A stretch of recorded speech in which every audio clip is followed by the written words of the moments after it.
At the end of this extraordinary year, I want to say something about the meaning of Christmas, because I've never known a Christmas like it, not in my lifetime, and I bet not in yours either. And in most years, it's a moment for togetherness and celebration in which the generations are jumbled together in the same household for days on end, pulling crackers, snogging under the mistletoe, you name it.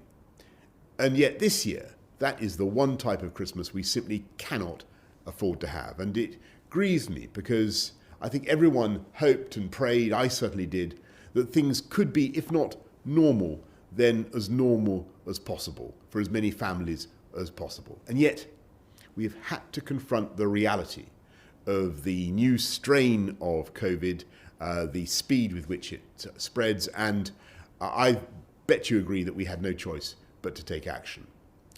And therefore, to all those who may be feeling momentarily cast down or a bit exhausted, or frankly in need of any kind of cheering up, I want to talk about what for me is the deeper meaning of Christmas, this amazing festival at the turn of the year. Because it's not about presents or turkey or brandy butter, much though I like all of that kind of stuff. It's about hope. It's about a basic idea of rebirth and renewal. And though we may not be able to celebrate as normal this year, I still think that feeling of hope is all around us this Christmas, because there really is a star in the sky, and it is glowing brighter and brighter. And you know what it is. It's thanks to the efforts of wise men and wise women in the East and elsewhere. We have a vaccine.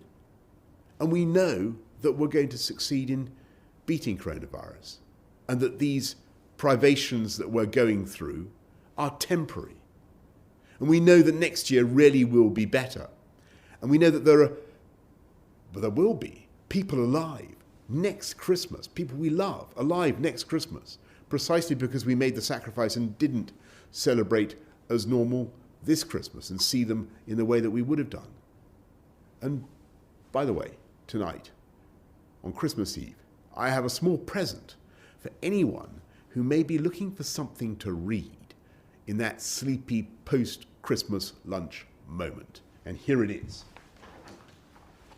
Tidings, glad tidings of great joy, because this is a deal to give certainty to business and travellers and all investors in our country from the 1st of January, a deal with our friends and partners in the EU. You remember the oven-ready deal by which we came out on January the 31st? That oven-ready deal was just the start of this is the feast, full of fish, by the way. And I believe it will be the basis of a happy and successful and stable partnership with our friends in the EU for years to come. So that's it.